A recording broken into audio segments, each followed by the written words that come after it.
नाज़रीन, आज जहाँ पर हम मौजूद हैं, आपको थोड़ा सा रहीमा बीबी की जो हम थोड़ी सी कहानी आपको बताते चलें कि आज से 3 साल कबल मीरपुर की सड़कों पर धक्के खाती ये 35 साला रहीमा बीबी, जिसका ताल्लुक कोटली से है, इसने बेशुमार इससे पहले जो है एक नेकी का काम किसी ने किया और इसको एक क्लिनिक तक पहुंचाया जहां पर इसका इलाज शुरू किया गया। लेकिन उसके बाद दोबारा कुछ अरसे के बाद ये फिर मीरपुर की सड़कों पर धक्के खाती हुई दिखाई दी और शहीद Benazir Bhutto women development centre था जो, उन्होंने इसको दोबारा उम्मीद क्लिनिक तक पहुंचाया जहां पर इसको दोबारा जो है वो ज़िंदगी की उम्मीद दिलाने के लिए कोशिशें जारी हैं।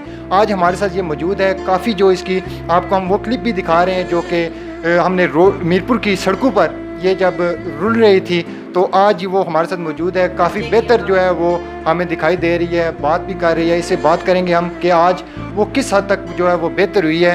क्या नाम है? लीमा। रीमा।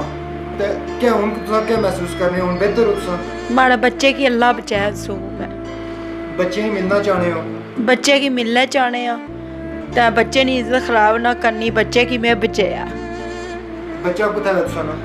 बच्चा पीऊ को ते तुसा मिलसो बच्चे की हुन अपने नाल रखना चाहने हो? जी। तो हुन सेहत तुसा ने की है जी है? थोड़ी जी फर्क है। थोड़ी जी फर्क है। ये जिथे रहन लगे हो ये ठीक तुसा नाल पेश अच्छे लगे वन? ठीक। खाने पीने वास्ते ठीक देने पेन? जी। क्या आखसो इन्हें कोई पैगाम देसो किसी चीज़ की कमी है तुसें या कोई चीज़ चाहिए होवे? फ्रूट चाहिए। फ्रूट चाहिए?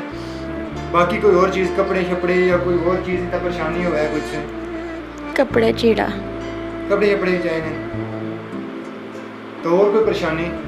और परेशानी है बच्चा की चाहिए ना, बच्चे पीछे पागल हुई हुई हैं।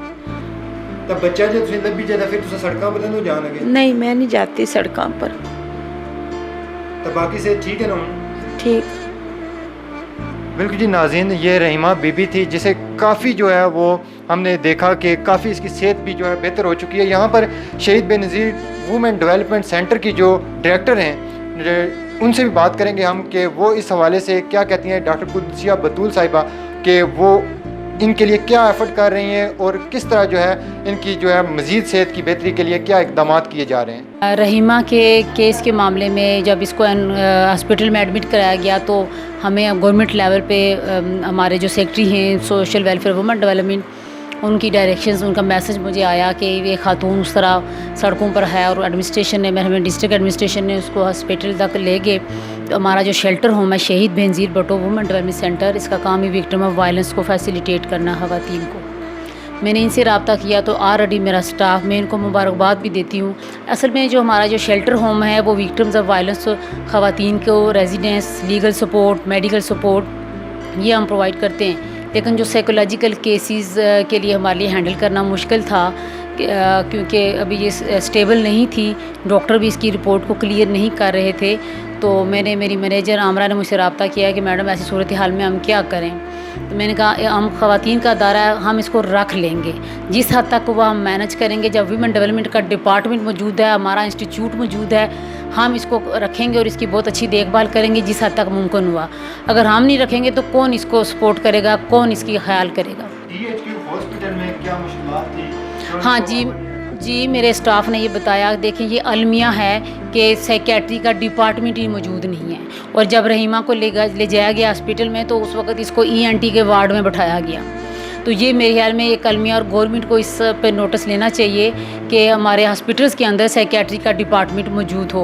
हम वीमेन डेवलपमेंट डिपार्टमेंट के फोरम से भी एक ऐसे प्रोजेक्ट्स प्रपोज करेंगे जिसमें ख़वातीन जो ज़हनी मरीज़ हैं उनके लिए हम एक अदारे अलग से बनाएं। यहाँ ट्रीटमेंट के बाद ये शेल्टर होम में मुकम्मल तौर पर रह सकती है। डिपार्टमेंट इसकी पूरी जिम्मेदारी उठाने को तैयार है। नाज़रीन, जहाँ पर हमारी बात रहीमा से हुई वहीं पर डॉक्टर शबाना चौधरी साहब मौजूद हैं जो कि उम्मीद क्लिनिक की इंचार्ज हैं। इनसे भी पूछते हैं कि रहीमा की सेहत की बेहतरी के लिए वो क्या इक़दाम कर रही हैं और ऐसी वजूहात क्यों पेश आएँ कि इनका जो ज़हनी तवाज़न है वो बिगड़ा और कितना अरसा लग जाएगा कि ये दोबारा जो है वो अपनी लाइफ की तरफ जो है वो जा सकेंगी। جی وعلیکم السلام. جی جو رحیمہ ہے جس سچویشن میں جو آئیں، اس سچویشن میں کوئی بھی آ سکتا ہے.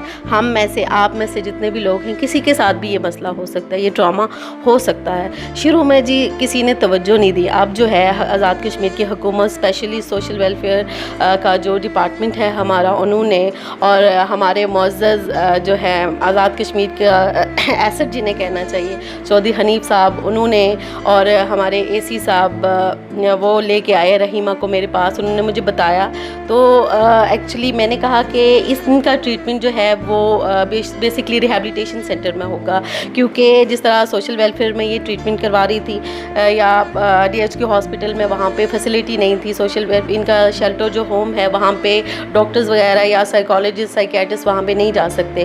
تو اس طرح کے پیشنٹس کے لیے اس طرح کے ادارے ہوتے ہیں جہاں پہ ان کو رکھ کے پراپر اسیسمنٹ کی جاتی ہے، پھر ان کے ساتھ پراپر ورک کیا جاتا ہے، ان کو ریہیبلیٹیٹ کیا جاتا ہے اور دوبارہ لائف کی طرف، زندگی کی طرف لایا جاتا ہے. اور انشاءاللہ تعالیٰ ٹریٹمنٹ کے بعد رحیمہ ایک بہت پروڈکٹیو انسان بنیں گی اور پرویکٹیوٹی دکھائیں گی لائف میں بھی. اور انشاءاللہ جو چیزیں بیماری کی وجہ سے یا کچھ ان کے کرائسس کی وجہ سے ان سے کھو گئی ہیں، وہ انشاءاللہ دوبارہ سے یہ ریجنریٹ کریں گے. ہم، آپ اور سارا معاشرہ، ساری سوسائٹی مل کے رحیمہ کی سپورٹ کریں گے. بالکل جی ناظرین، آج ہم نے آپ کو رحیمہ کی کہانی بھی سنائی، رحیمہ کی جو ٹریٹمنٹ ہو رہی ہے اس حوالے سے بھی بتایا کہ میرپور کی سڑکوں پر جو ہے وہ یہ جو کس طرح جو پھر رہی تھی، آج اس کی زندگی کی ایک نئی امید جگانے کے لیے جس طرح ایک نیکی کا کام کیا گیا.